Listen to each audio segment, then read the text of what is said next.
preocupa mucho lo que hoy estamos discutiendo porque creemos genuinamente que el país está transitando, está caminando hacia un régimen de corte autoritario, en donde el poder queda ampliamente concentrado. Y yo sé que hay mucha gente que dice que esto no es grave, que hay ejemplos como el de Singapur, en donde bajo un régimen autoritario hubo enorme crecimiento económico. El problema es que por cada caso, como el de Singapur, hay cientos de casos, como los de Zimbabue, como Venezuela, como Siria, como Sudán, como Nicaragua, como Cuba. Es decir, prácticamente siempre los regímenes autoritarios terminan en el colapso, particularmente en el colapso económico.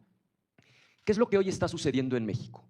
Un partido político, un movimiento saca el 54% de la votación, lo cual quiere decir que prácticamente la mitad de la gente votó por ellos, pero el otro 46%, que es casi la otra mitad, no votó por ellos. Pero a través de una serie de argucias legales y de artimañas que francamente no son éticas, se hicieron del 75% del control del poder legislativo. O sea, con el 54% de los votos controlan el 75% del poder legislativo. Con ese control promueven una reforma judicial. Entonces ya no solo tienen el control del poder ejecutivo, ya no solo tienen el control del poder legislativo, sino que ahora ya también van, y esto se va a materializar en junio, por el control total y absoluto del poder judicial. ¿Y qué quedaba todavía fuera de su control? Pues los organismos constitucionales autónomos. Y hoy estamos justamente discutiendo las reformas que derivan de la desaparición de este organismo autónomo que era el INAI. Por definición, y esto no es exclusivo ni de México, ni del año 2025, en cualquier momento de la historia, en cualquier país del mundo, los gobiernos tienden a no querer transparentar cierta información.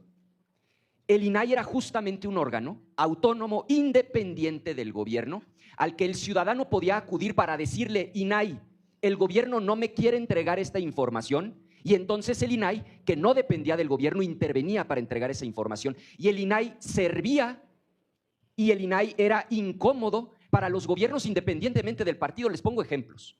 Cuando el presidente era Calderón, gobernaba el PAN, el gobierno no quería entregar la información completa de las fosas clandestinas en San Fernando, Tamaulipas. El INAI obligó al gobierno de Calderón a entregar esa información. Cuando el PRI gobernaba en tiempos de Peña Nieto, no quería el gobierno entregar la información relativa a la estafa maestra, este megafraude de más de 5,000 millones de pesos, y fue justamente el INAI el que obligó al gobierno de Peña a entregar esa información. Y lo mismo cuando gobernaba Morena, en tiempos de López Obrador, el INAI no quería entregar la información relativa al megafraude de Segalmex, probablemente todavía mayor que el de la estafa maestra, y fue el INAI el que obligó a entregar la información al gobierno de López Obrador. Es decir, el dilema ante el cual hoy nos encontramos es muy sencillo. Va a haber momentos, independientemente del partido en el gobierno, en el que la autoridad no quiera entregar cierta información. Vamos a pensar que un ciudadano quiere saber cuánto nos gastamos aquí en el Senado en sueldos de senadores, cuánto nos gastamos en comida para los senadores y senadoras, cuánto se gasta en los viajes. Es normal que haya una tendencia a no querer entregar esa información. Pero si no la quiere entregar el gobierno, sea el legislativo, en este caso el Senado, o el ejecutivo que no quiera decir cuánto costó una obra, por qué se le asignó a ese proveedor, el que exista un órgano autónomo que obligue a la autoridad a entregar la información es en beneficio de la gente. ¿Cuál es hoy el dilema? El dilema es quedarnos con el esquema que fue incómodo para todos y que funcionó para los ciudadanos, es decir, un INAI autónomo independiente, o transitar hacia un nuevo esquema, que es el que nos están proponiendo, en donde ya no existe el INAI como organismo autónomo. Ahora le pides al gobierno la información, y si el gobierno no te la quiere dar, acusas al gobierno con el mismo gobierno. O sea, lo que están planteando es un absurdo, es un sinsentido. Será ahora, como ya se dijo, el gobierno juez y parte. El gobierno te responde: no te quiero dar la información, y si no te parece, no te preocupes. Puedes apelar esa decisión, vuélvemela a pedir al mismo gobierno. Y obviamente el gobierno, en la segunda instancia, cuando sea información verdaderamente sensible, verdaderamente delicada, va a volver a negar la información. Esto es un asunto de absoluto sentido común. ¿Queremos que el gobierno sea juez y parte? Yo creo que el sentido común dice que claro que no.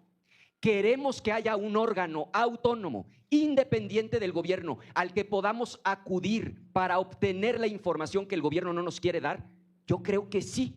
Y si funcionó cuando estaba el PAN, cuando estaba el PRI, cuando estaba Morena, si ese órgano fue incómodo para el PAN, para el PRI, para Morena, ¿por qué desaparecerlo? Pues termino como empecé.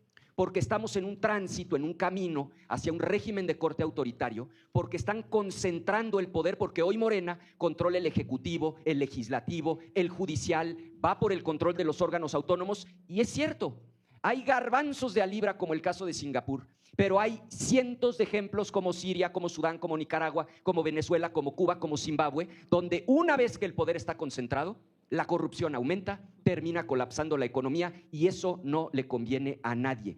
Por sentido común, porque estamos convencidos de que esta reforma no es un paso hacia adelante, por eso vamos a votar en contra. Es cuanto, presidentas.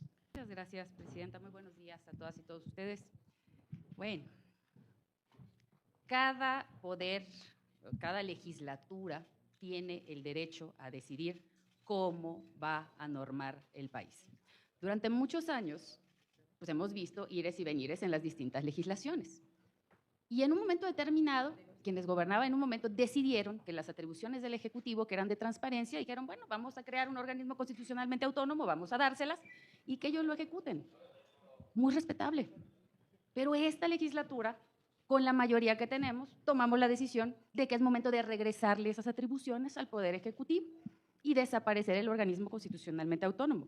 Creo que también eso es muy respetable, en primera.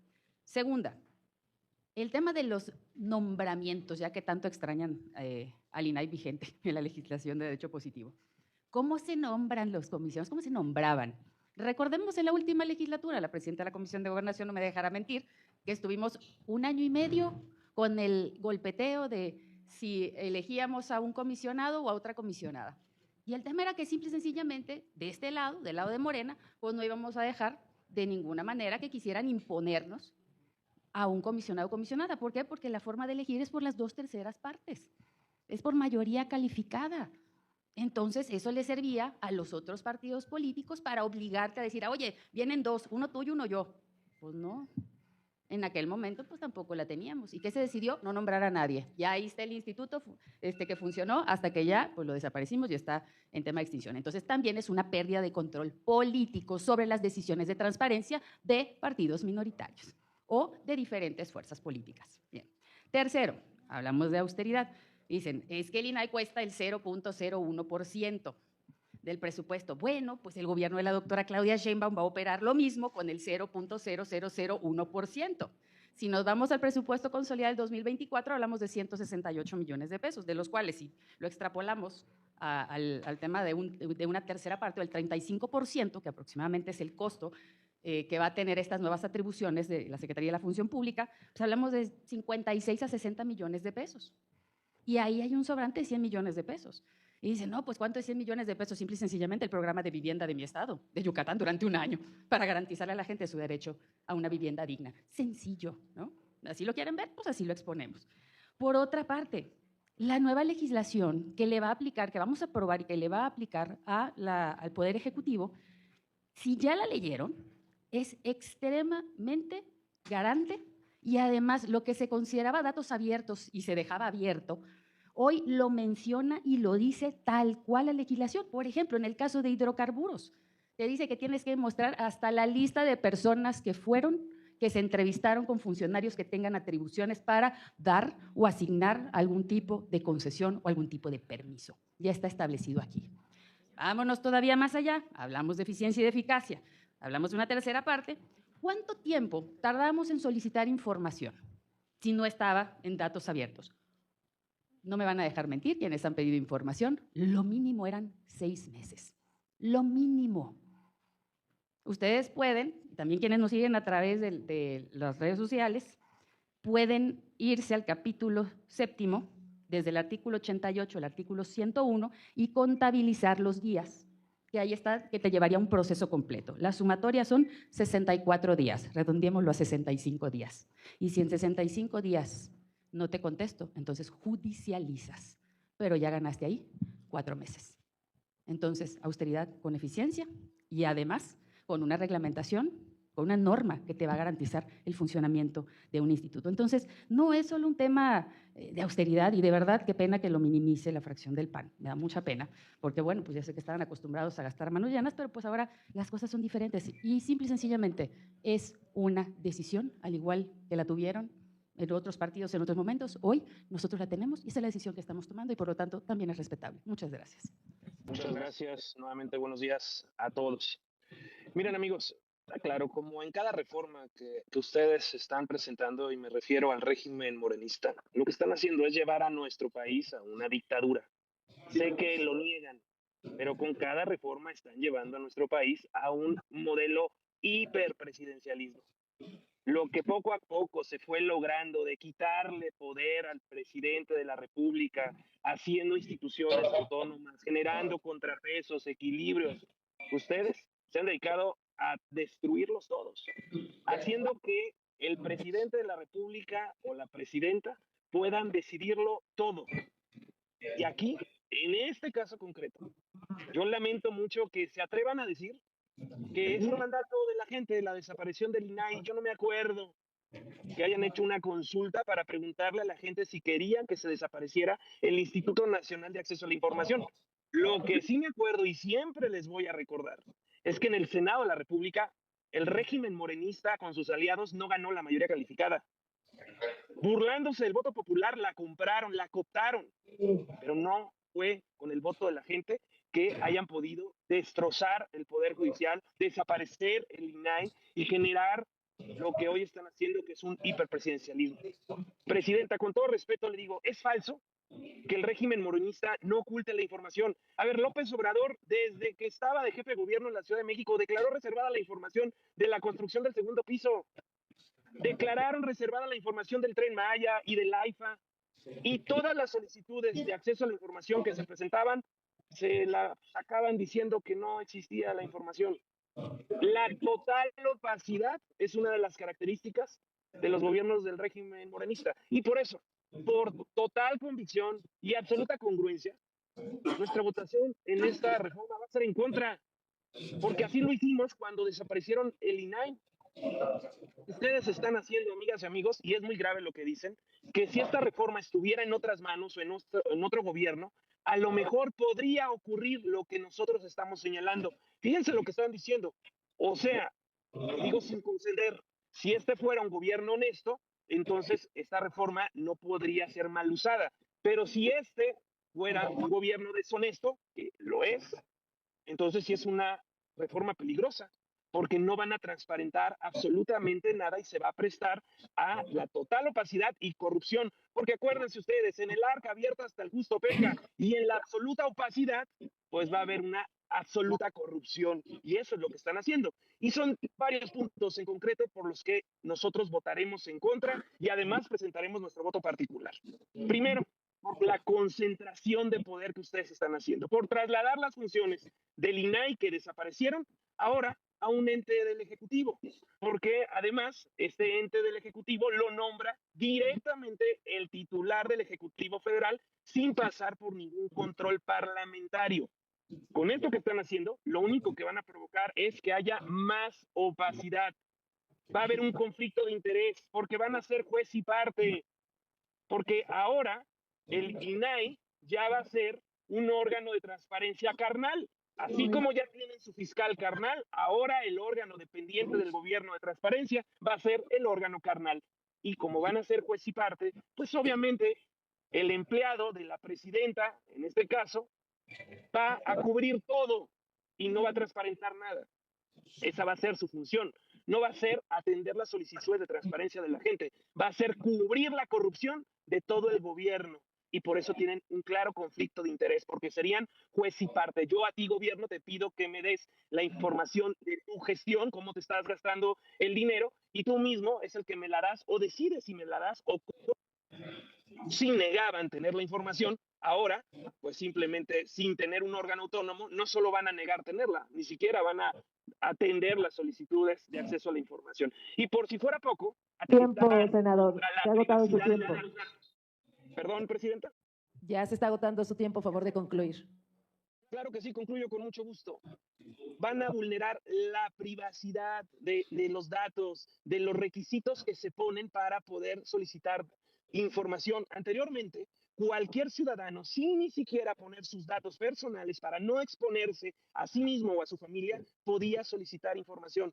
Ahora lo que van a hacer es que a la gente le dé miedo también, solicitar información por represalias, porque haya persecución, como es un gobierno de corte dictatorial que genera obviamente persecución. Por todas estas razones, mi voto y el del Grupo Parlamentario de Acción Nacional, como lo ha anunciado nuestro coordinador, será por supuesto en contra. Es cuanto, Presidenta, y muchas gracias por su... Quiero reiterar el compromiso no solo de los representantes populares de Morena, sino de varios actores que estamos comprometidos con el principio de legalidad. Y es bajo esas reglas, bajo esas leyes ya establecidas, que quienes hemos transitado en la lucha hemos aprendido a luchar incluso contra el mismo sistema. Y estamos aquí porque todo aquello que podamos transformar y que podamos cambiar para que derive en un beneficio mejor para la población, hemos de hacerlo. Así nos enfrentamos al fraude electoral de 88, así transitamos hacia la democratización del Estado mexicano y así nos enfrentamos a las elecciones en 2006. Y así pedimos el voto por voto, casilla por casilla, exigiendo un ápice de apego a la legalidad de quienes gobernaban. Quiero concluir con esto, que cuando hablamos nosotros de luchar porque las cosas cambien de manera radical, es decir, cuando buscamos que se estableciera un Congreso Constituyente, lo hicimos confiados en una plataforma política. Las 18 reformas constitucionales que había planteado el entonces presidente de la República, el licenciado Andrés Manuel López Obrador, en aquel histórico 5 de febrero, las llevamos a la población.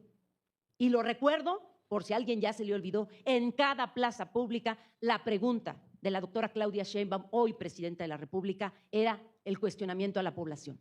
¿Queremos que regrese la corrupción o queremos que continúe la transformación? Y una de esas propuestas de la agenda legislativa que nosotros llevamos en territorio fue desaparecer la duplicidad de funciones. Porque el pueblo se pregunta, ¿y en qué se gastan nuestros impuestos? ¿En qué nos los devuelven en bienestar? El licenciado Andrés Manuel implementó una política social y económica que derivó en un beneficio social para esas personas que se encontraban en situación de vulnerabilidad. Y lo hizo a través de la austeridad, a través del combate a la corrupción, y dentro de la austeridad, cuando empezaron a desaparecer algunos puestos, algunas direcciones adjuntas y algunas posiciones que solamente tenían elevadísimos salarios, pero que no tenían una función sustancial, fue lo primero en desaparecerse, en congelarse esas plazas. Y cuando entra al estudio justamente de los organismos autónomos, esto es lo que se encuentra, duplicidad de funciones. Además, que no lo voy a repetir, de que varias instituciones derivaron en corrupción. Y una corrupción que era escandalosa, tan escandalosa como aquella partida secreta que se le llegó a descubrir al revolucionario institucional y que al menos en mi estado, cínicamente los legisladores dijeron, ya no existe la partida secreta, desapareció, ahora se llamaba partida privada. Pero era cientos de millones que de manera discrecional se podían utilizar y que no se rendían cuentas al respecto. La exigencia de transparencia y de rendición de cuentas es una exigencia de la población, una población que cada vez participa más en los asuntos políticos. Y entonces esa transparencia y ese compromiso con la rendición de cuentas también tiene que ver con la honestidad, con el profesionalismo. Lo que para algunos es concentración del poder, para nosotros es justamente el hecho de que podamos ser austeros y canalizar recursos a otras necesidades y a otras prioridades que tiene la población. Por eso quiero decirles que ni en esta asamblea ni en las plazas públicas despotricamos en contra de. Hacemos un análisis, hacemos un diagnóstico, lo sometemos a la consulta popular y es el pueblo el que nos mandata.